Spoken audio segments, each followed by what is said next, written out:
Okay, math fans, our topic for today is we are going to discuss angles and their measure, but we're going to build off some of the basic geometry terms that you've learned in the past. Before we start, let me give you your joke of the day. I asked my dog, what's 2 minus 2? He said nothing.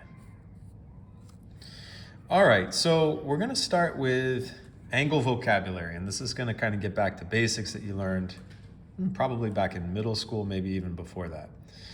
A ray is a segment that extends in one direction. Is a segment that extends in one direction, and it looks something like this. That is a ray. Now, the point here is what we call the vertex. Okay. An angle is basically two rays with a common endpoint. Two rays with a common endpoint.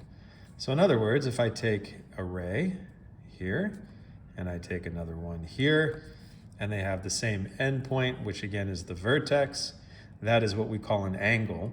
Now, something that's a little bit new here is that we are going to call this, if I started with this, that is the initial side, and then this is the terminal side, where it ends. Initial is where it starts, terminal is where it ends.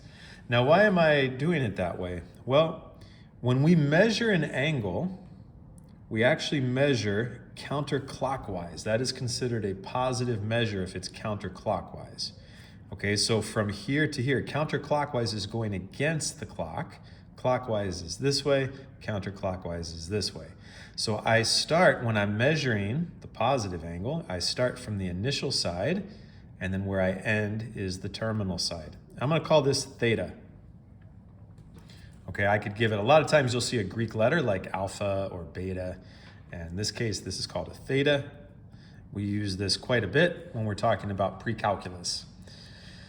All right, now some examples here. Let's say that I draw an angle here, and I say that this is, and this is like a little arrow just kind of showing the direction I'm going in, 30 degrees. Again, if you go counterclockwise, that is a positive measure. That's a positive degree measure. Now, if I take the same angle though, and okay, we'll say this is 30, but now if I go this way, if I go around like this, if I go clockwise, that is no longer 30 degrees. Now, what it's going to be, think about if you travel a full circle. A circle is 360. Well, if I go this amount, it's everything except for the 30. So 360 minus 30 is 330 degrees, but because of the direction I'm going, it's negative. So when you travel clockwise, you actually are going to get a negative angle measure. So you'll get a negative degree. So that's negative 330 is going to put you at the same, this is the initial side, this is the terminal side, 30 degrees would put me here. This is my terminal side, but negative 330 puts me in the same place. Now that's something that's going to come up a little bit later. Okay, we can let's take this angle again. We'll call it 30 degrees. This time, let's go around one full time plus. Now one full time around, what we call one revolution, is 360 degrees. So one revolution is equal to 360 degrees. If I go 360 plus the 30, this is a 390 degree angle, positive. Okay, and then the last thing that we'll kind of write down here for angles, if I draw what we call a straight angle, if I go this way, that's 180 degrees. Now that was counterclockwise, it's positive. But if I had gone this way, this would be negative 180 degrees. So something that's going to be new here is that probably up until this point, you've never dealt with negative angles. Well, they actually exist because when we're talking about angle measure, it's also related to the direction that we travel. Counterclockwise is positive, clockwise is negative. Now, a lot of what we're going to be doing, though, is looking at angle measures when they are in what's called standard position. And standard position is where the initial side is the positive x-axis. The initial side is the positive x-axis, and the terminal side either lies, terminal side lies in a quadrant or is what we call a quadrantal angle. A quadrantal angle. I'll explain that in a second. Okay, so standard position. If we look at this angle right here, here's our terminal side, our initial side, where we start from. That's the positive x-axis. The vertex is at 0, 0 at the origin, and then here's our terminal side. Now the angle itself is in quadrant 1. Right? And if we're labeling, remember when we label quadrants, we actually go counterclockwise. So there's 2, and then 3, and then 4. If you had, let's say that your terminal side wasn't in a quadrant, let's say it was not a second quadrant angle or a first quadrant angle, but let's say that it was actually on an axis. Okay, this is our x-axis, this is our y-axis. Okay, so if a quadrantal angle, an example of that would be if I draw the angle like this. Here's my initial side. My terminal side is on the y-axis, on the negative. Now, the degree measure of this, when we measure, we always start from the initial side.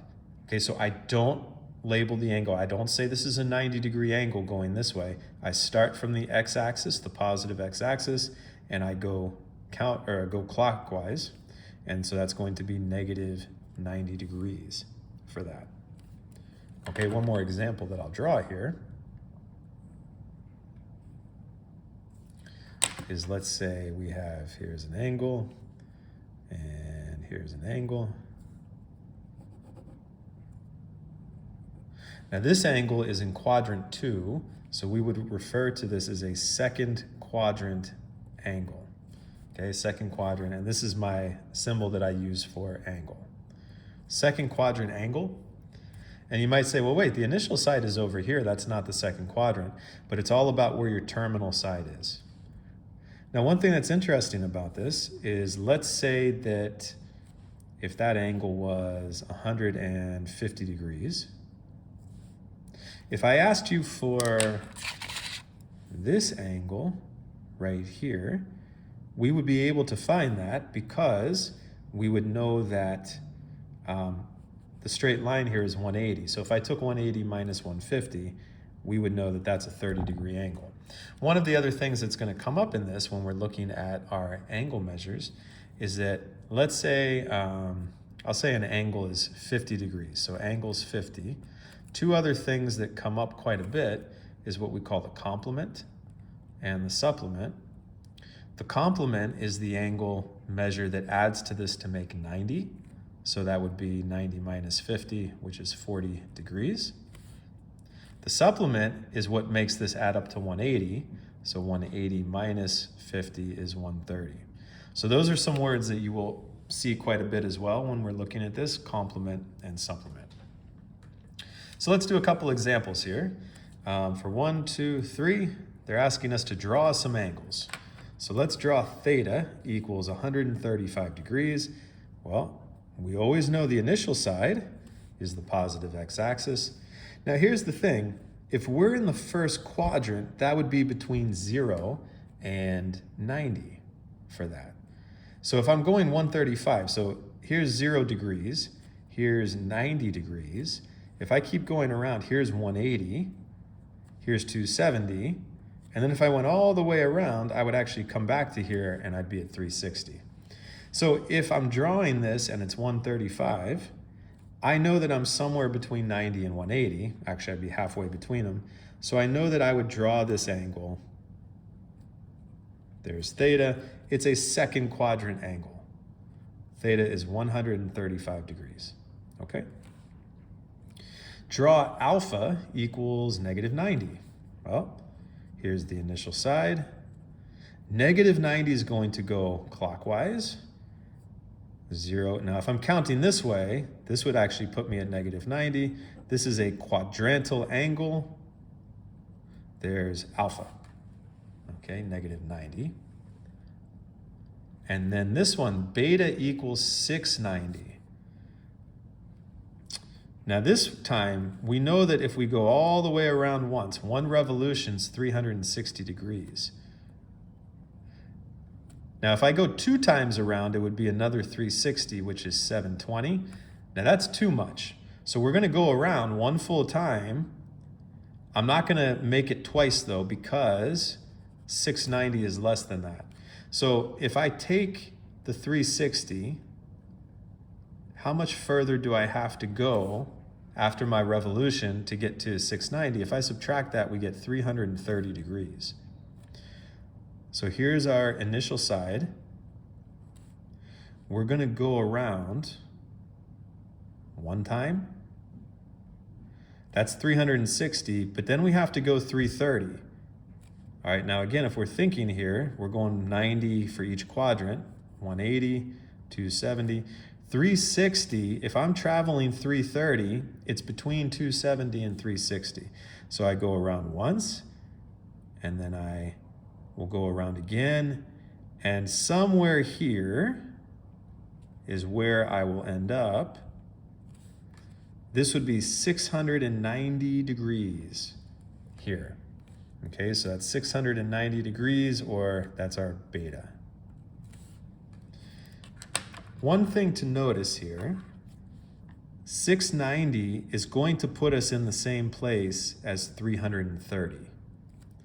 330 degrees, 690 degrees. But also if I went around this way, this would be negative 30 degrees. If I went here, this would be negative 30 degrees. All of these will put me in the same place. Same initial side and the same terminal side. These are called coterminal angles.